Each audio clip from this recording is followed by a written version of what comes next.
So as the state of things in the world changes seemingly every day now, people are finding themselves with a lot more free time. One way it seems more and more people want to spend that free time is by playing the Switch, which makes a ton of sense with Animal Crossing just being released and the Direct Mini giving us a little taste of what we're gonna be getting this year. Right now is as good a time as any to buy a Switch. There's just one problem. You can't find a Switch to buy. Well, at least an OG Switch. But the Switch Lite, most places, is still actually available. So if you've watched my video I put out a few weeks ago all about the Switch Lite and its first 6 months on the market, you already know how I feel about it. But in the comments of that video, I got the same question over and over and over again. Some people even saying they flat out would not buy a Switch Lite because of this reason.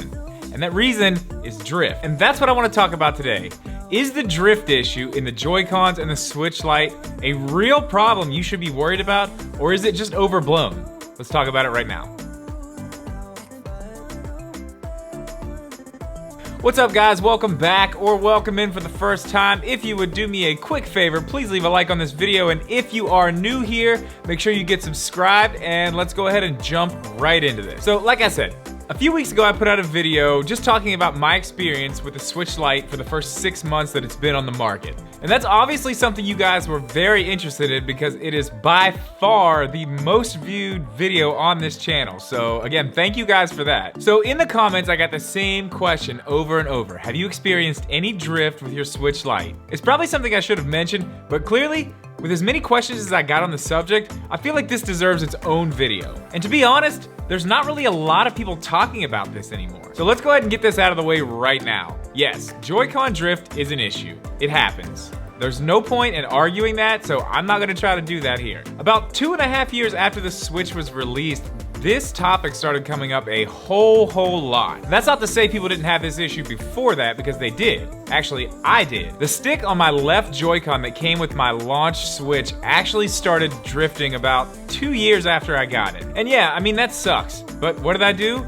Well, it was out of warranty, obviously, so I just went and bought a new set of Joy-Cons. And I actually still have that pair and used them a bunch. I still do. So real quick, I just want to talk about what actually causes this drift and what you might be able to do to fix it if it's something that you encounter. So inside the Joy-Con, right underneath the stick, you're gonna find this little metal box. Now inside that box, there's gonna be a flat piece with little graphite strips going along the edges. Graphite may not be the exact right word, but that'll give you an idea of what's inside there. So anyway, there's two little metal pieces connected to the stick, and they move along those graphite strips. And that is what tells the system what the stick is doing. Think of it kind of like your finger on the trackpad of a computer. It's a little bit like that. That's basically what's going on in there, but what happens is that metal will wear down that graphite, and it will actually cause dust to just start settling all over the inside of the stick. That dust sitting on the other parts of the graphite is most likely what's causing the false reads and causing your stick to drift. So a few things you can try to do to fix this. The first one is super simple. You can actually try to get underneath the stick and just blow some compressed air in there and try to clear any debris out. And sometimes that's all you really need to do. That could solve your problem completely right there. Most likely, if that's what's happening, it's gonna keep wearing as you use it, so you're gonna be fighting that problem over and over, most likely. But at the same time, that may not be your issue. You might just have some dust under there and need to get it out of the way, and that could also just fix your issue completely. And if none of that works, there is always the option of just replacing the stick altogether. And I know to some of you that sounds crazy and like a very difficult thing to do, but after doing the Joy-Con shell replacement, just replacing the stick really isn't that difficult of a job. And if you're careful, I think most people out there could probably do it. It's a lot easier than it seems. The stick really just plugs in, so there's no soldering or anything crazy like that at all. Now, I didn't do that with mine. I bought the new set, so I just kind of set the gray ones I had to the side until I ended up trading in my old Switch for the V2. So, sorry to whoever got those. So yeah, a few months before the Switch Lite dropped, things really started picking up steam with the whole drift issue. There were more and more reports of people having issues with Joy-Con drift and not being able to send them back for repair or replacement because they're out of warranty. Also something I'm not going to argue because that happened. Not a good look.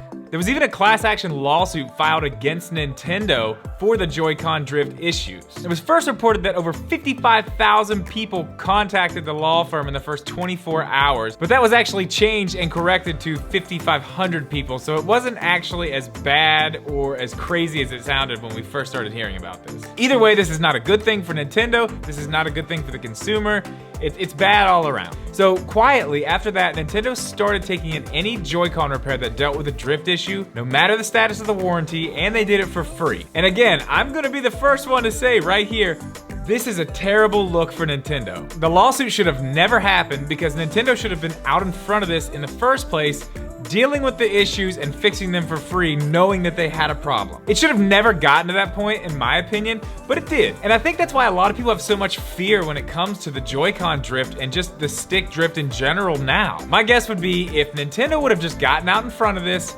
came out and said, yes, we realize there's an issue with the sticks, and we're gonna take care of it for you, free of charge, this probably would not be nearly as big of a deal right now and as big of a question right now as it is. I mean, when you have people who do not own a Switch asking the question, should I buy a Switch Lite because I'm afraid that the Joy-Cons are gonna drift, that's a huge issue. And unfortunately, Nintendo has made that issue for themselves by not getting out in front of this in the first place.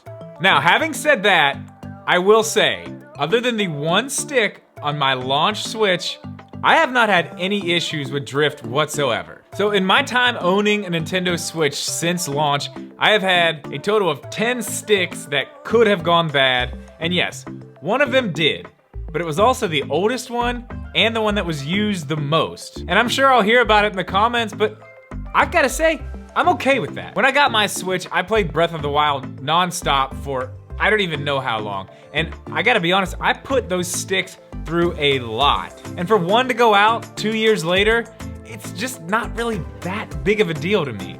Especially knowing that the other 9 that I've used haven't. They've been fine. I just want everyone to stop for a second and put this into perspective. The number of Joy-Cons out there, and Switch Lites for that matter, that will never have a drift issue is way higher than the number that will have that issue. Now, is that number still too high? Yes, I'm not here to defend that whatsoever. Nintendo should have handled this better. They should have switched out the sticks in the Lite and the V2 Switch, but they didn't. So while I'll say this is an issue that does need to be addressed by Nintendo, clearly, there's no arguing that. I think this has all just been blown completely out of proportion. And that's pretty much due to the way Nintendo decided to handle this. I mean, let's be real, we've seen this type of stuff before. The Xbox Red Ring of Death. I mean, I had a PS3 that just shut off one day and never turned back on. I've got a PS4 controller at my house right now that has a stick that drifts. And I got that for Christmas last year. I mean, these things do happen. And although with this situation, it may be a little too frequent, but I just do not think this should be an issue that stops you from buying a Switch Lite or a Switch at all for that matter. I mean, yeah, if you buy a Switch Lite, one of the sticks might drift, but the chances of this actually happening to you are just not as high as it's being made out to be. Let's just say you get a Switch Lite and you do have a drift issue. If it's in the first 30 days, the store you bought it from is gonna take it back and give you a new one. If it's in the first year, you're under warranty. And as we said earlier, Nintendo is taking all these in now for free to fix. Now, it is fair to say that at the moment, I'm pretty sure with everything going on in the world that repairs have stopped at Nintendo. But that's not gonna be forever, and I just don't think this should be a legitimate fear that you have when you go buy a Switch Lite. And I know I'm gonna hear in the comments, we shouldn't have to deal with this. Nintendo should do better. I agree. Nintendo should do better. As I said, this should have been fixed. To me, this just is not something that would stop me from buying a Switch Lite.